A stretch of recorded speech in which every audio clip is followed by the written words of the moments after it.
ரீசெண்டாக Iran and America வார்னால not only the both countries world வைடில் நிறைய கண்ட்ரிஸ் இதனால் அஃபெக்ட் ஆகிட்டு வந்துட்டுருக்குது.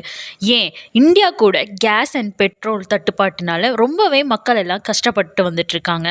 ஆனால் இதுக்கெல்லாம் ரீசன் வந்துட்டு ஸ்ட்ரைட் ஆஃப் ஹார்மோஸ், ஈரானோட கண்ட்ரோலில் இருக்கிற இந்த சீ ரூட் 33 கிலோமீட்டர்ஸ் தான் இந்த சீ ரூட் இருக்குது. இது மெரிடைம் சாக் பாயிண்ட்டுன்னு சொல்கிறாங்க.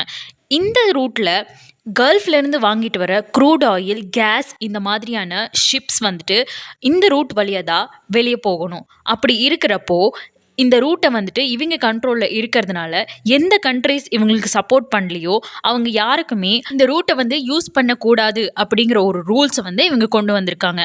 அதான் மீறி யூஸ் பண்ண போனாலும் இவங்க அட்டாக் பண்ணிட்டு இருக்காங்க. அப்படி இருக்கிற சுச்சுவேஷனில் இன்னைக்கு ஈரான் கண்ட்ரிலேருந்து அஃபீஷியலாக சொல்லப்பட்டது என்னென்னா, இவங்களோட ஃப்ரெண்ட்லி நாடான ஒரு 5 நாட்டுக்கு மட்டும் இந்த ரூல்ஸ் வந்து கிடையாது. இவங்க வந்து அலோவ் பண்ணிக்கலாம், இவங்க ஷிப்ஸை வந்து உள்ளே கொண்டு வந்துக்கலாம், போய்க்கலாம், ட்ராவல் பண்ணிக்கலாம் அப்படிங்கிற ஒரு டிசிஷனை வந்து பாஸ் பண்ணியிருக்காங்க.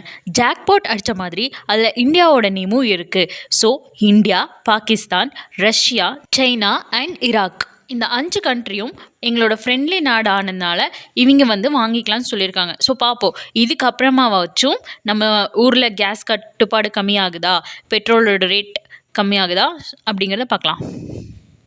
ஸோ ப்ரே பண்ணிக்கோங்க. இந்த வார் முடிஞ்சால் தான் நிறையா பிரச்சனை வந்து நம்ம நாட்டுக்கு வந்து சேராமல் இருக்கும். பார்க்கலாம்.